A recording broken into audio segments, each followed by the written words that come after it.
तशरीफ रखिए। सभी का गीत भी खत्म हो गए, ऑफिसर्स भी आ गए, स्पीचेस भी हो गई।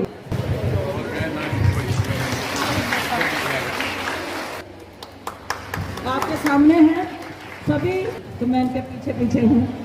कहते हैं ना,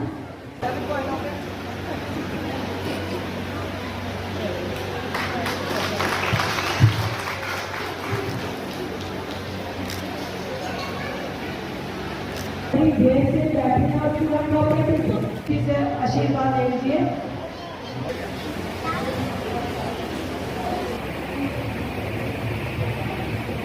जहाँ पर इंतजार कर रही हूँ ये मैं जेम के अब अपने आप को जैसे कोऑपरेटिव पे नाम आप संकल्प लेती हूँ कि मैं अपने आप को आत्मनिर्भर बनाऊंगी, अपने देश को सशक्त बनाऊंगी। मैं जेम पोर्टल पे अपने सक्षम बनूंगी। भारत माता की।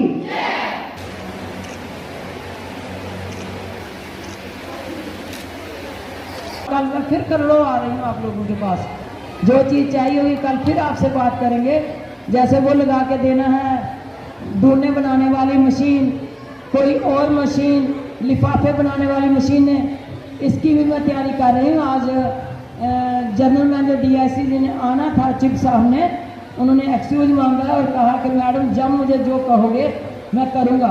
उसके लिए हमारी बहन उषा जी ने कहा था कि DA में हम कर सकते हैं आप लोगों के लिए बहुत कुछ। ये सब लड़कियां जड़ियाँ ना पूरी सर्विस एक्टिव होइए काम करा रही है ना। अस ते कन्ने कन्ने आगे कि सीटू जी जेड़ी गल तुस आखा दे हो पूरे तरीके नाल मन्नी जाग।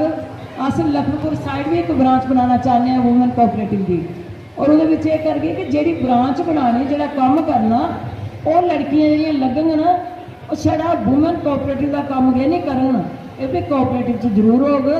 मुख्य की जो महिलाएं हैं काफी कहा जाता है पिछड़ी कितने आगे तक जा सकती हैं। ये महिलाएं एक्चुअली पिछड़ी नहीं है, इन्हें अवसर कम मिला है। जो चूँकि ये अवसर नहीं मिला है इसलिए ये थोड़ा सा एक्सपोजर इनको कम मिला है। लेकिन अब जो हमारे प्रधानमंत्री जी की कोशिश है और उसमें हमारी राष्ट्रीय अध्यक्षा वानथी श्रीनिवासन जी ने इसके सोचा है कि महिला मोर्चा इसमें काफ़ी बड़ा अहम रोल निभाएगा और उस अपने अपने प्रदेश की महिलाओं को हम जेम पोर्टल पे अंकित करके रजिस्टर करके उन्हें ज़्यादा से ज़्यादा उद्योग में लाने की कोशिश करेंगे ताकि वो आर्थिक संपन्न हो सके, उनका विकास हो सके। क्योंकि महिला सक्षमीकरण का एक सबसे बड़ा अहम मुद्दा है आर्थिक संपन्नता, आत्मनिर्भरता, और हम आत्मनिर्भर बनाने की इस कोशिश में जेम पोर्टल के लिए आए हैं कि इस पर आप अपने आप को रजिस्टर करो ताकि आपका उद्योग बहुत पारदर्शिता से बहुत ही इजी वे में आराम से बिके। महिलाएं अब एक्चुअली पहले जब हमने जेम पोर्टल पे देखा तो 1000 में सिर्फ 200 महिलाएं हैं, मतलब सिर्फ 20% महिलाएं। लेकिन अब जब से हम ये काम हमने शुरू किया है और एक लक्ष्य लेके हम चल रहे हैं, हमें पूरा विश्वास है कि 50% तो जरूर महिलाएं आ जाएंगी इस पे उद्योग पे। बिल्कुल, और महिला अगर उद्योग से जुड़ती हैं, चूँकि महिला मल्टीटास्किंग होती हैं, एक साथ कई काम कर सकती हैं, और पहला मुद्दा है उनका अपना परिवार, अपना संसार, वो छोड़ना नहीं चाहती, छोड़ भी नहीं सकती हैं। तो वो चलाते हुए एक छोटे छोटे अपने उद्योग, अपनी कलाओं को जेम पोर्टल के माध्यम से अगर विक्रय में लाएं और एंटरप्राइजिंग बने तो मुझे लगता है सबसे सशक्त माध्यम होगा आत्मनिर्भर बनने का। सबसे पहले तो मैं अपने आदरणीय प्रधानमंत्री जी का बहुत बहुत धन्यवाद करती हूँ कि जब से उन्होंने ये कार्यभार संभाला है भारतवर्ष का, तो जब हम इससे पहले वाली सरकारों के इनका आपस में कंपैरिजन करते हैं तो कोई भी बहनों के लिए जितनी भी, चाहे केंद्र में हो या खासकर प्रदेश में, हमारे यहाँ जितनी सरकारें थी किसी ने भी कभी बहनों के लिए कुछ सोचा भी नहीं था करने की, तो बहुत दूर की बात होती थी।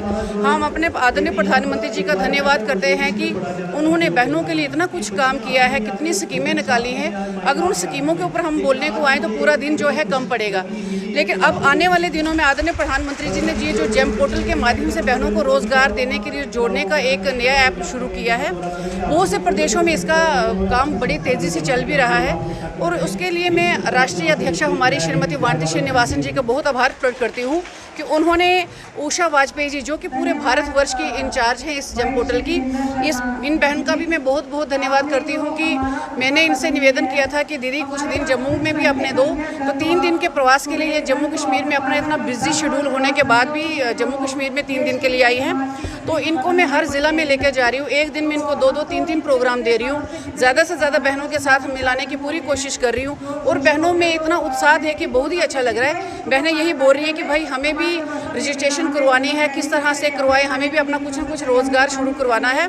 तो ये सारा श्रेय कुल मिला के हमारे अपने भारतीय जनता पार्टी की सरकार को जाता है और मैं यही चाहूँगी कि मैं अपने माध्यम से इन केंद्र की जितनी भी हमारी बहनें जुड़ी हैं, इनके माध्यम से कुछ न कुछ बहनों को रोज़गार देने की पूरी कोशिश करूँगी, चाहे वो प्रदेश स्तर पे हो, ज़िला, मंडल, यहाँ तक कि बूथ के लेवल पे जो बहनें जुड़ी हैं उनको भी किस तरह से कुछ ना कुछ घर बैठे रोज़गार देने की जो भी हम रणनीति तैयार कर रहे हैं तो उसके ऊपर खरा उतरने का पूरा प्रयास करेंगे। ये हमारे लिए एक बहुत ही सुनहरा मौका है कि बहनें घर बैठे कुछ ना कुछ छोटा छोटा व्यवसाय जो उन बहनों को आता है, चाहे वो पापड़ बनाए, अचार बनाए, ये जैसे हमारे जम्मू कश्मीर में कितना कुछ और है, कोई टोकरियाँ बना रही हैं, कोई कुछ बना रही है, वो सारी चीज़ें अच्छे तरीके से उनको उभार के और आगे लाने की हम पूरा प्लान करेंगे। किस तरह से वो छोटे छोटी चीज़ों को बनाकर ऑनलाइन जम पोर्टल के माध्यम से जोड़कर वो ऑनलाइन उनकी चीज़ें जो हैं वो यहाँ से बिकनी शुरू हो जाएंगी और बहनों को घर बैठे ही रोज़गार जो है अच्छे तरीके से मिलना शुरू हो जाएगा। मेरा यही प्रयास रहेगा कि आने वाले दिनों में जब हमारी और ज़िलों में प्रवास होगा तो मैं आदरणीय दीदी से फिर निवेदन करूंगी, फिर इनको जम्मू बुलाऊंगी और इस तरह के प्रोग्राम जो है और इनको देंगे और रजिस्ट्रेशन भी करवाएंगे। जो फ़ायदा केंद्र की सरकार के द्वारा मिलेगा वो पूरा प्रयास करेंगे हम जम्मू कश्मीर की उन बहनों तक वो पहुँचा दें। धन्यवाद। जय हिंद, जय भारत।